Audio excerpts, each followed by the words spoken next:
ನನ್ನ ಪ್ರೀತಿಯ ಎಲ್ಲ ವೀಕ್ಷಕರಿಗೂ ಮತ್ತೊಮ್ಮೆ ನಮ್ಮ ಚಾನಲ್ಗೆ ಹಾರ್ದಿಕ ಸ್ವಾಗತ ಸುಸ್ವಾಗತ. ಯಾರೆಲ್ಲ ನಮ್ಮ ಚಾನಲನ್ನು ಸಬ್ಸ್ಕ್ರೈಬ್ ಮಾಡಿಲ್ಲ ದಯವಿಟ್ಟು ಸಬ್ಸ್ಕ್ರೈಬ್ ಮಾಡಿ.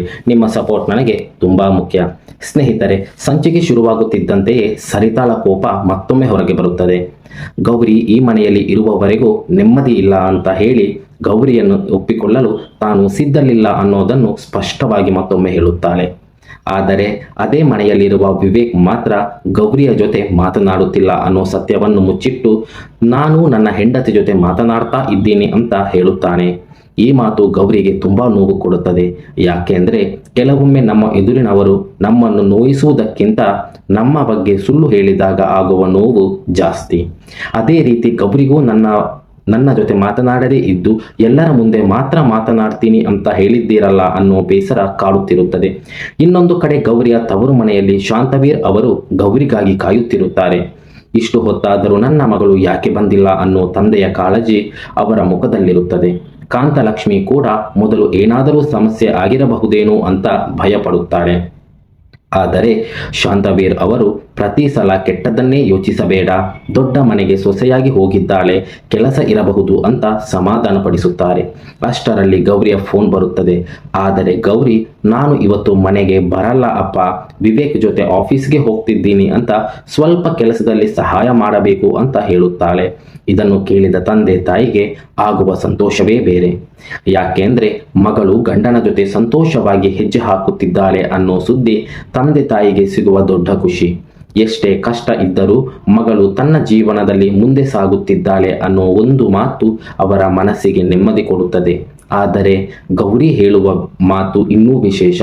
ನನಗೆ ದೊಡ್ಡ ಹೆಸರು ದುಡ್ಡು ಬೇಕು ಅನ್ನೋ ಆಸೆ ಇಲ್ಲ, ನಾನು ಮಾಡುವ ಕೆಲಸಕ್ಕೆ ಗೌರವ ಸಿಕ್ಕರೆ ಸಾಕು ಅಂತ ಹೇಳುತ್ತಾಳೆ. ಇದು ಗೌರಿಯ ವ್ಯಕ್ತಿತ್ವವನ್ನು ಮತ್ತೊಮ್ಮೆ ತೋರಿಸುತ್ತದೆ. ಅದೇ ಸಮಯದಲ್ಲಿ ಶಾಂತವೀರ್ ಅವರು ಕೂಡ ನಾವು ಮಾಡುವ ಕೆಲಸ ಪ್ರಾಮಾಣಿಕವಾಗಿದ್ದರೆ ಅದರ ಫಲ ದೇವರು ಖಂಡಿತ ಕೊಡುತ್ತಾನೆ ಅನ್ನೋ ರೀತಿಯಲ್ಲಿ ಗೌರಿಗೆ ಧೈರ್ಯ ತುಂಬುತ್ತಾರೆ. ಇತ್ತ ಮನೆಯ ಕಡೆ ವಿವೇಕ್ ಆಫೀಸಿಗೆ ಹೋಗಲು ರೆಡಿಯಾಗುತ್ತಿರುವಾಗ ಶ್ರೀ ಶಕ್ತಿ ಸಂಘದವರು ಬರುತ್ತಾರೆ. ಅವರು ಬಂದಿರುವ ಕಾರಣ ಕೇಳಿದಾಗ ವಿವೇಕ್ ಗೌರಿಯ ತವರು ಮನೆಗೆ ಮಾಡಿದ ಸಹಾಯದ ಬಗ್ಗೆ ಟಿವಿಯಲ್ಲಿ ನೋಡಿ ಅವನನ್ನು ಸನ್ಮಾನಿಸಲು ಬಂದಿರುತ್ತಾರೆ. ಇಲ್ಲಿ ಕತೆ ಅತ್ಯಂತ ಸುಂದರವಾದ ಭಾಗ ಬರುತ್ತದೆ. ಒಬ್ಬ ಗಂಡ ತನ್ನ ಹೆಂಡತಿಯ ತವರು ಮನೆಗೆ ಸಹಾಯ ಮಾಡಿದರೆ ಅದನ್ನು ಕೆಲವರು ದೊಡ್ಡ ವಿಷಯ ಅಂತ ನೋಡಬಹುದು. ಆದರೆ ಶ್ರೀ ಶಕ್ತಿ ಸಂಘದವರು ಅದನ್ನು ಸಮಾಜಕ್ಕೆ ಮಾದರಿ ಅಂತ ನೋಡುತ್ತಾರೆ. ಮದುವೆಯಾದ ಮೇಲೆ ಹೆಣ್ಣು ತನ್ನ ತವರು ಮನೆಯವರನ್ನು ಮರೆತು ಬಿಡಬೇಕು ಅನ್ನೋ ಮನಸ್ಥಿತಿ ಬದಲಾಗಬೇಕು. ಗಂಡ ಹೆಂಡತಿಯ ಕನಸುಗಳಿಗೆ ಬೆಂಬಲವಾಗಿ ನಿಲ್ಲಬೇಕು ಅನ್ನೋ ಸಂದೇಶವನ್ನು ಅವರು ಕೊಡುತ್ತಾರೆ. ವಿವೇಕ್ಗೆ ಸನ್ಮಾನ ಮಾಡಲು ಮುಂದಾದಾಗ ಅವನು ಮೊದಲು ನಿರಾಕರಿಸುತ್ತಾನೆ. ಆದರೆ ಸಂಘದವರು ನೀವು ಮಾಡಿದ ಒಳ್ಳೆಯ ಕೆಲಸ 4 ಜನರಿಗೆ ಗೊತ್ತಾದರೆ ಇನ್ನೂ 4 ಕುಟುಂಬಗಳು ನಿಮ್ಮಂತೆ ಬದಲಾಗಬಹುದು ಅಂತ ಹೇಳುತ್ತಾರೆ. ಇಲ್ಲಿ ಗೌರಿ ಮತ್ತು ವಿವೇಕ್ ಇಬ್ಬರನ್ನು ಒಟ್ಟಿಗೆ ನಿಲ್ಲಿಸಿ ಸನ್ಮಾನ ಮಾಡಬೇಕು ಅಂತ ಹೇಳುತ್ತಾರೆ. ವಿವೇಕ್ ಸ್ವಲ್ಪ ಮುಜುಗರ ಮತ್ತು ಕೋಪದಲ್ಲಿದ್ದರೂ ಗೌರಿ ಮಾತ್ರ ಖುಷಿಯಿಂದ ಅವನ ಪಕ್ಕದಲ್ಲಿ ಬಂದು ನಿಲ್ಲುತ್ತಾಳೆ.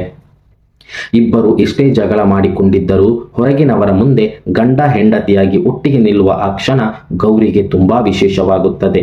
ಆದರೆ ಇದನ್ನೆಲ್ಲ ನೋಡುತ್ತಿರುವ ಸರಿತಾಳಿಗೆ ಮಾತ್ರ ಮತ್ತಷ್ಟು ಕೋಪ ಬರುತ್ತದೆ. ಆದರೆ ಶ್ರೀ ಶಕ್ತಿ ಸಂಘದವರು ಹೇಳುವ ಮಾತು ಸರಿತಾಳ ಮನಸ್ಸನ್ನೇ ಯೋಚನೆಗೆ ತಳ್ಳುತ್ತದೆ.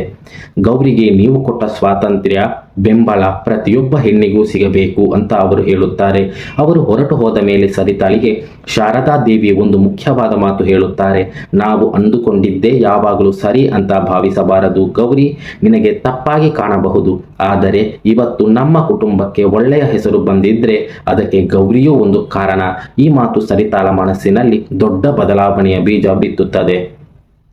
ಅದರ ನಂತರ ಗೌರಿಗೆ ನಿಮಗೆ ಏನು ಗಿಫ್ಟ್ ಬೇಕು ಅಂತ ಕೇಳಿದಾಗ ಗೌರಿ ಕೇಳುವ ಆಸೆ ಕೇಳಿದರೆ ನಿಜಕ್ಕೂ ಮನಸ್ಸು ಕರಗುತ್ತದೆ.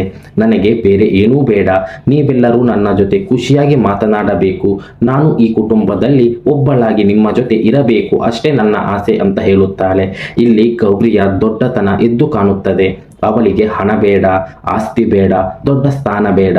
ಅವಳಿಗೆ ಬೇಕಾಗಿರುವುದು ಒಂದೇ, ತನ್ನನ್ನು ಸೊಸೆ ಅಂತ ಮಾತ್ರ ಅಲ್ಲ, ಮನೆಯ ಒಬ್ಬ ಸದಸ್ಯೆ ಅಂತ ಎಲ್ಲರೂ ಒಪ್ಪಿಕೊಳ್ಳಬೇಕು. ಇದಕ್ಕಿಂತ ದೊಡ್ಡ ಆಸೆ ಒಂದು ಹೆಣ್ಣಿಗೆ ಇನ್ನೇನು ಬೇಕು?